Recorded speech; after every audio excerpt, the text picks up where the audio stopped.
বিসমিল্লাহির রহমানির রহিম। আমরা আজকের এই ক্লাসটিতে মূলত টেন্স নিয়ে কথা বলবো। টেন্সকে আমরা যেটা বলতে পারি সেটা হচ্ছে ক্রিয়ার কাল, বা সিম্পলি আমরা এটাকে কাল বলে থাকি।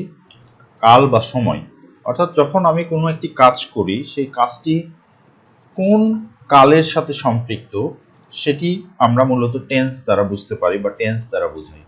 সুতরাং আমরা যদি ট্রান্সলেশন করতে চাই তাহলে সেই ক্ষেত্রে অবশ্যই আমাদেরকে টেন্স সম্পর্কে বিস্তারিত জানতে হবে। তা না হলে আমরা কোনো একটি সেন্টেন্স গঠন করতে চাইলে তার প্রপার অর্থ তৈরি হবে না। আমরা একটা জিনিস খেয়াল রাখবো যে অবশ্যই টেন্স তখনই আসবে যখন কোনো একটি বাক্যে বা সেন্টেন্সে কাল উল্লেখ থাকে।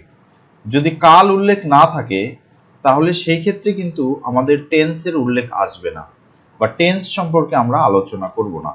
যেমন আমি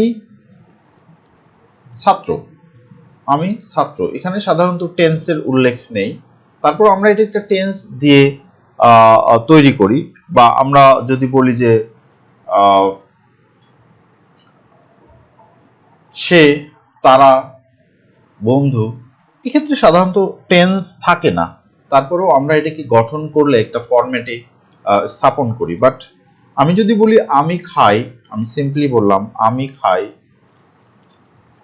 এই যে আমি খাই বা আমার খাওয়ার কাজটি একটি সময়ের সাথে সম্পৃক্ত, এটি বর্তমান কাল। আমরা একটু খেয়াল করি, আমি খাচ্ছি যদি বলি তাহলে সেটাও একটা ক্রিয়ার সাথে সম্পৃক্ত। আমি খাচ্ছি এটা একটা চলমান। আমি খাই এটি বর্তমান বা ইনডিফিনাইট টেন্স, সাধারণ বর্তমান যেটাকে আমরা বলি। আমি খাচ্ছি এটা হচ্ছে একটা চলমান বর্তমান। আর আমি খেয়েছি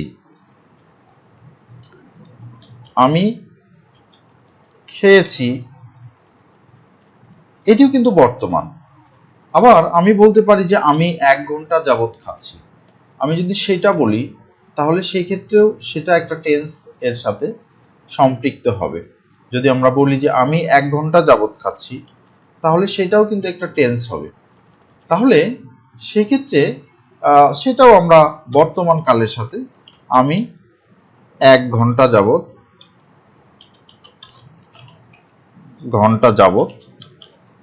খাচ্ছি। তো এখানে আমার খাওয়ার ক্রিয়াটা চলমান আছে, বাট আমি খাওয়াটা শুরু করেছি আরো আগে, অর্থাৎ আমি বেশ কিছু সময় আগে শুরু করেছি এবং এখন পর্যন্ত আমার সেই ক্রিয়াটা চলমান আছে। সেক্ষেত্রে আমরা এরকম সেন্টেন্স বলে থাকি যে আমি 1 ঘন্টা যাবত খাচ্ছি, আমি 5 বছর ধরে পড়াশোনা করছি।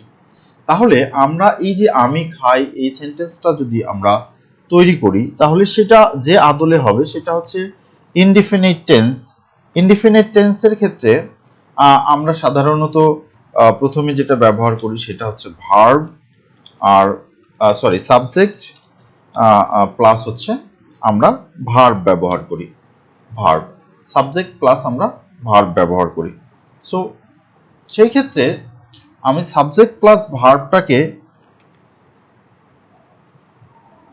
আমাদের বাক্যের যে গঠন সেই গঠনটা হয় সাবজেক্ট প্লাস ভার্ব এর সিম্পল ফর্ম, বা এটাকে আমরা V1 বলি। সেই অনুসারে আমাদের এই আমি খাই বাক্যটি যদি আমরা ট্রান্সলেট করি তাহলে আমি এর ইংলিশ হয় আই, এবং খাওয়া একটি ভার্ব যার ইংলিশ হচ্ছে ইট। সুতরাং আমি খাই এর ইংরেজি হচ্ছে আই ইট। বাট আমি খাচ্ছি যদি বলি তাহলে সেই ক্ষেত্রে আমাদের সেন্টেন্সের স্ট্রাকচার হয় subject plus verb plus ING. তাহলে সেই ক্ষেত্রে আমাদের এই যে এই সেন্টেন্সটা যদি আমরা তৈরি করি তাহলে আমরা বলবো যে ইএটি, এখানে প্লাস থাকবে আইএনজি, যেটা হয়ে যাচ্ছে ইটিং, ইটিং। বাট এই যে আমরা যখন কন্টিনিউয়াস ফর্মে আসলাম, অর্থাৎ সাবজেক্টের সাথে আইএনজি ব্যবহার করলাম, তখন সেটা আই ইটিং না হয়ে এখানে একটা সাহায্যকারী ভার্ব বা অক্সিলারি ভার্ব হিসাবে এম ব্যবহার করে। সো আমি যদি হই তাহলে সেই ক্ষেত্রে এর অক্সিলারি ভার্ব হিসাবে am শব্দটি থাকবে, আর যদি তুমি হও তাহলে তোমার ক্ষেত্রে ইউ আর হবে, এবং যদি আমরা সে বলি তাহলে হি হি ইজ হবে। এইভাবে আমরা সেন্টেন্সটাকে পরিবর্তন করব, আমরা ধীরে ধীরে সে পর্যায়ে যাব। আমি খেয়েছি, এই শব্দ সেন্টেন্সটা আমাদের ইংরেজি যে বাক্য, ইংরেজি বাক্যের থার্ড ফর্ম, অর্থাৎ এটা পারফেক্ট টেন্সে রয়েছে। আমি খেয়েছি, আমি খেয়েছি, এটা থার্ড ফর্মে আছে। এটার যে আমাদের স্ট্রাকচার, আমাদের আগের স্ট্রাকচারে আমরা অবশ্যই অ্যামটা বসাবো, অ্যাম অথবা এখানে ইজ হতে পারে অথবা আর হতে পারে। সো আমাদের এই স্ট্রাকচার হচ্ছে সাবজেক্ট প্লাস অক্সিলারি ভার্ব হিসাবে অ্যাম ইজ আর এর মধ্যে যে কোনো একটি, এবং ভার্বের সাথে আইএনজি। যেমন আমি বললাম যে আই আম ইটিং, তাহলে আমি খাচ্ছি। আমি যদি বলি যে না আমি খেয়েছি, আমি খেয়েছি মানে খাওয়াটা একটু আগে শেষ হয়েছে, আমি গতকাল খাইনি, যেটা গতকালের সাথে বা গত দিনের সাথে সম্পৃক্ত। আমি খেয়েছি মানে এই মাত্র খেলাম, কিন্তু আমার যে খাওয়াটা, খাওয়ার ফলে আমার যে ক্ষুধা না লাগার বিষয়টা, সেটা এখন পর্যন্ত এক্সিস্ট আছে। তার মানে আমাকে এই মুহূর্তে আর খেতে হবে না, তার মানে আমি কাজটা সবে মাত্র করেছি কিন্তু তার ফলাফল বিদ্যমান। এই ধরনের সেন্টেন্সকে আমরা বলি পারফেক্ট ফর্ম। সো এটা ভার্ব এর আমাদের সেন্টেন্স এর পারফেক্ট ফর্ম, অর্থাৎ আমাদের এটা প্রেজেন্ট ফর্মে আমরা আছি, আর এই প্রেজেন্ট ফর্মের প্রেজেন্ট পারফেক্ট যে স্ট্রাকচার, সেই স্ট্রাকচার অনুযায়ী আমরা এই বাক্যটা তৈরি করতে পারি। সেক্ষেত্রে আমাদের স্ট্রাকচার হচ্ছে সাবজেক্ট প্লাস, এখানে সাবজেক্টের সাথে সাবজেক্ট অনুযায়ী হ্যাভ অথবা হ্যাজ অক্সিলারি ভার্ব হিসেবে বসবে, এবং আমাদের ভার্ব এর থার্ড ফর্ম, ভার্বের থার্ড ফর্ম বা ভার্বের পাস্ট পার্টিসিপল, ভার্বের পাস্ট পার্টিসিপল বসবে। পাস্ট পার্টিসিপল এটা আমরা একটু খেয়াল রাখবো, তাহলে আমরা সেন্টেন্সের এই স্ট্রাকচারটা অর্থাৎ পারফেক্ট টেন্স আমরা তৈরি করতে পারবো।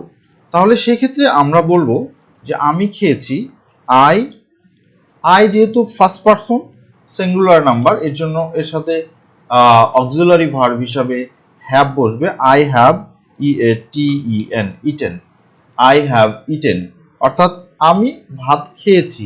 এই ধরনের একটা স্ট্রাকচার আমরা এখানে ব্যবহার করতে পারি।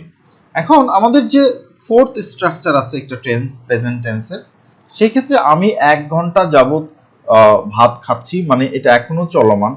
এক্ষেত্রে আমাদের যে স্ট্রাকচার, সেই স্ট্রাকচারে প্রথমে সাবজেক্ট থাকে, তারপরে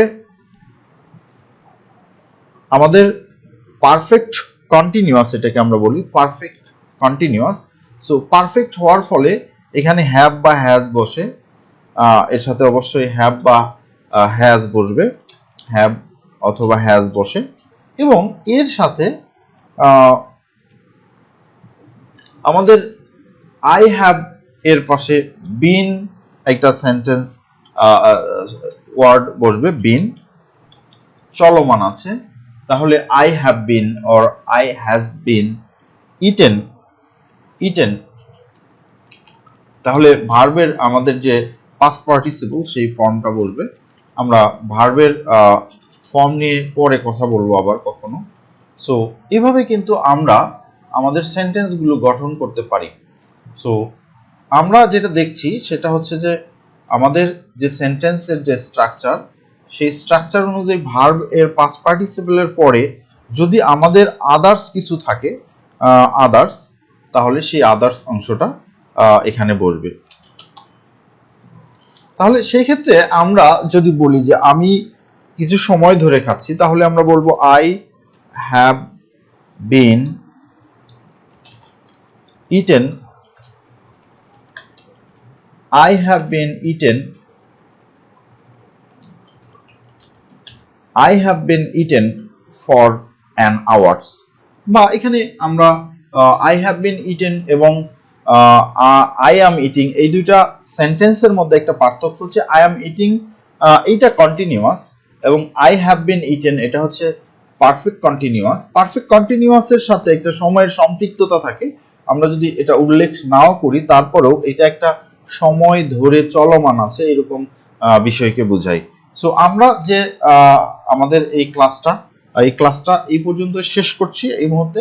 আমরা দ্বিতীয় পর্বে এখানে পাস্ট টেন্স নিয়ে কথা বলবো, এরপরে আমরা ফিউচার টেন্স নিয়ে কথা বলবো, এবং আমরা ধারাবাহিকভাবে এই টেন্স গুলো দিয়ে কিভাবে ছোট ছোট বাক্য তৈরি করতে পারি সেই বিষয়ে আমরা আলোচনা করব। ধন্যবাদ।